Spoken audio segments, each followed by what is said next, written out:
Good morning, good afternoon, or good evening from wherever you are. This is Tip Tuesday for May 19th, 2020.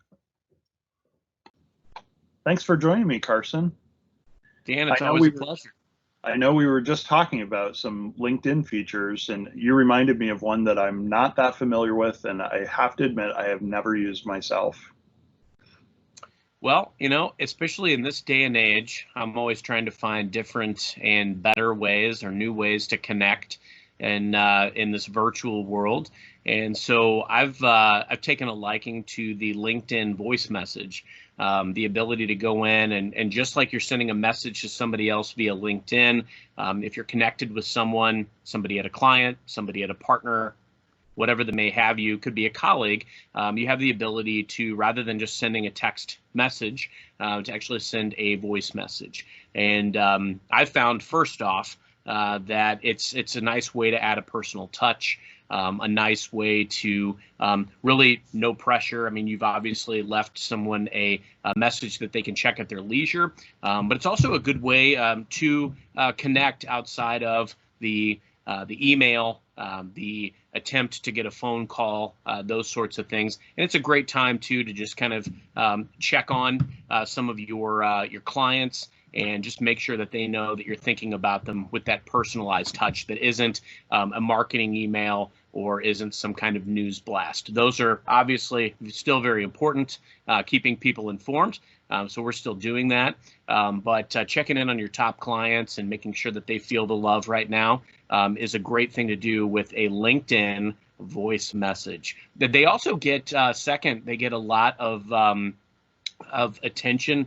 I've seen some statistics, and I'll probably misquote them if I try, but I've seen statistics on the opening and the engagement with them, and everyone that I've ever sent has gotten some type of response or reaction from the recipients. So I know we're always looking for different ways to engage that start a dialogue, and LinkedIn voice messages do just that.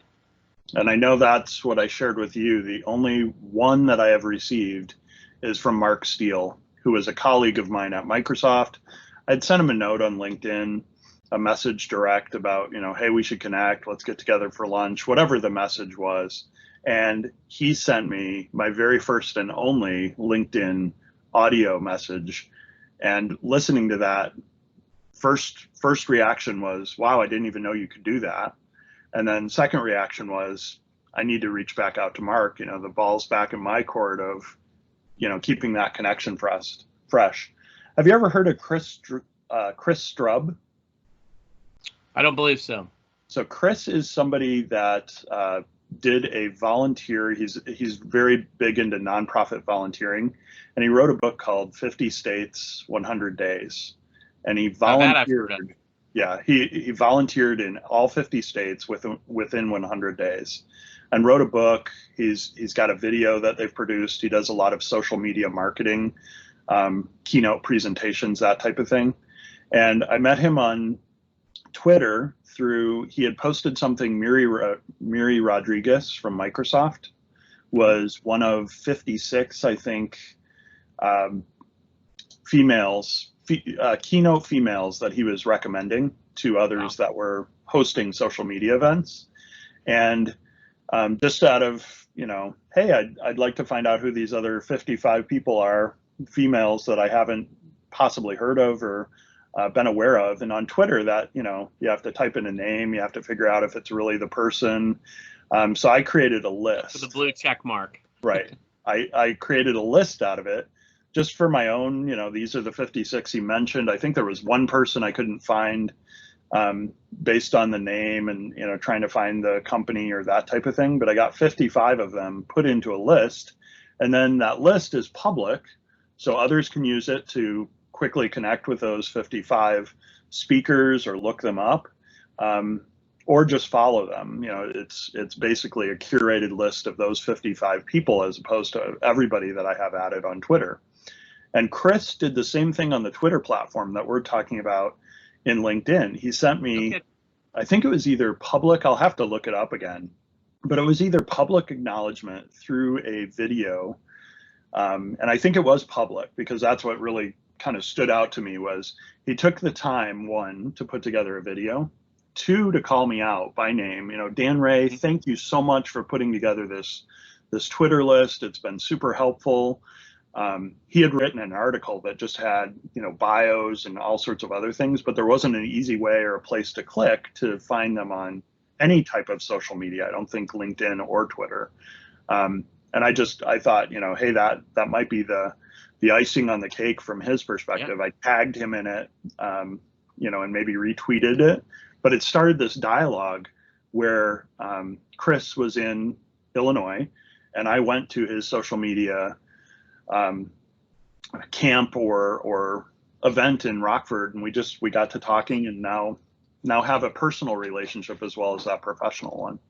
I think that's amazing, and I think it speaks to, you know, whether we're sellers or whatever type of role we're in, it's all about finding different ways to connect and stand out. And you know, if you're just like everyone else, you're not going to get a ton of attention. But if you find these ways, I was working with a partner you know, a couple of years back, and a relatively newer sales rep, and he was sending video messages to potential prospects and got a phenomenal response. I mean, even if they were working with someone else, they still took the time to reply because, like you said, he had taken the time to create a video, to add some personal pizzazz to it. And then a lot of times those are the types of relationships that, you know, I say all the time, that, like, these digital platforms, they're fantastic because you can connect with anybody, but it's what you do with that connection that really matters. Can you translate that into a real, tangible relationship? So kudos to you for being able to do that, but I think it's also phenomenal that the video medium, or, you know, in this case, you know, we're talking about some of these LinkedIn messages, and you can also send video via LinkedIn and Twitter, to be able to connect like that and then turn it into something tangible. I mean, that's exactly what we're all trying to do. Yeah, and that's what stood out to me in that interaction. I was just thinking about it because I've got a number of follow-ups from Microsoft's Surface announcements last week, and I've been doing kind of the traditional or the easy approach to that, and that is making sure that I've got links to the announcements and some boilerplate messaging, and then I'm trying to spend the time to put in something specific, but I am not the fastest typer. I'm much more comfortable speaking with somebody, and you just gave me the idea of either attaching a short video, linking them to YouTube, maybe unlisted video that's personalized to them as opposed to, you know, just the same message to everybody. It would be a good way to stand out in that communication. It's funny you say that, because I've been looking at you know, really the effectiveness of newsletters and things like that I've put out, and, you know, sure, they get some engagement, but really looking at better ways to differentiate them and to make them a little bit more impactful, and to add a personal touch. And I was actually tinkering with the idea of, within the next newsletter, finding a way to incorporate video, be it you know, something within Point Drive, or be it just right into the message body and linking it to something with YouTube that is unlisted. Sounds like we're thinking about similar things. And I feel like this time that we're in certainly challenges all of us to find meaningful ways to connect. And I think that anytime you've got video, obviously you see a lot more people sharing video out in this day and age on a Teams call than ever before. But I think anytime that you're trying to find meaningful ways to connect, it involves video of some sort. And I think the real challenge is finding, you know, amplifying and elevating everything into a meaningful way to connect. You know, everything can be meaningful. And I think there's ways to infuse meaning in the traditional ways that we connect as well, like emails. Yeah. And I do have to call you out and congratulate you on the awesome background. I can tell that's a technology center. Is that your local technology center, or just It's funny you say that. So I was looking for some that were the St. Louis Center, and I couldn't find one that I liked. Chicago, isn't it? Because we've only been open. Yeah, this is the Chicago one. Okay. We've only been open for it's been under 2 years, and so I could find some from like events that they had done, but I couldn't find one that I really liked. I mean, this is the Envisioning Center, so it looks very similar to the one that we have in St. Louis. But I like using this one as a background when I'm working and when I'm having client calls, because it certainly makes me feel more like I'm in the workspace, in the work environment. Right. So I've got some fun other backgrounds that I use for fun office or for virtual happy hours, but that's it's been I think that's been one of the most fun things through all of this, is just finding some different backgrounds to use. Yes. Yeah. I'm using one of the canned ones. I'm on a new device, so I haven't uploaded my go-tos, if you will, backgrounds. Yep. So I'm using one of the built-in ones, but having those built-in choices is nice for folks that either haven't seen the upload feature or found the folder where you can put the pictures in yourself. It's a great conversation starter. Yeah. I mean, I found it's a great conversation starter just because a lot of folks are like, well, man, how have you been able to do that? And, I don't know about you, but I've also seen the Teams conversation really amplified in this time. And so there's a lot of interest in, how can I personalize my Teams experience?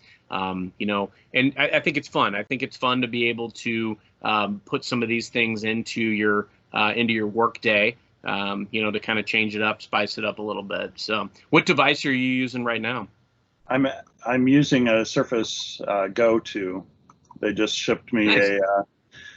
a unit, and just flipped to one of the stock backgrounds, a different one that looks like a home office, or you've got a lot of choices that allow you to put in some. There you go. That's the office that I wish I were working in, right? But the ability to switch those backgrounds is really nice. It's a lot of shenanigans that happens in this office. Somebody the other day, it was funny. They were like, I was signing off the call, and they're like, man, you need to fix that ceiling tile. Of course, they said it in jest, but nevertheless, it's fun conversation points. I love the new Surface announcement. I think the earbuds are going to be a hot item. I'm also a big fan of the laptop lineup and the book lineup. So I'm interested to see how they will continue to evolve. Yeah, I know we talked about the Surface devices. Here's a tip or trick for you that I just discovered. I can actually flip to portrait mode, and Teams figures out that my video is now something that goes sideways for a second but should reorient. Yeah. And now I can use this and maybe take notes, or drive a PowerPoint, whatever I'm doing, but use it more as a tablet device. And this was something I was not aware of. For a moment. It looked kind of wild for a moment because you were sideways. But the other day I was on a call, and I think I was playing with the kickstand, and it went like this, and I just disappeared. Yeah, they were like, whoa, that looked wild. The kickstands are making sure your face is maybe in the right spot in the office, not too low, not too high. Yes, it's a delicate balance, right? Because you're tinkering with it to make sure that you look like you're in the frame the right amount, but not too high, not too low. Yeah. The thing I noticed too is, as soon as I go into portrait mode, assuming that I'm arm's length because I'm holding the tablet, it zooms in on me. So I'm holding the tablet at the same length that I had in landscape mode. But you can see that the same camera did almost a zoom in on me, as opposed to just my surroundings, whether they're blurred or fake background, real background. No, that's awesome. Yeah. So I just pretty good. Cool. Well, thanks so much, Carson. Yeah, man. I always love our chats, Dan. Anytime. This is awesome. And if I think of something else profound, I'll certainly let you know. You'll be the first to know. I appreciate it. I'll have to send my first LinkedIn voicemail to one of my customers here today. Thanks for tuning in for our longer version and conversation. Carson shared a lot of different tips and tricks here, and I hope you enjoyed this session of Tip Tuesday.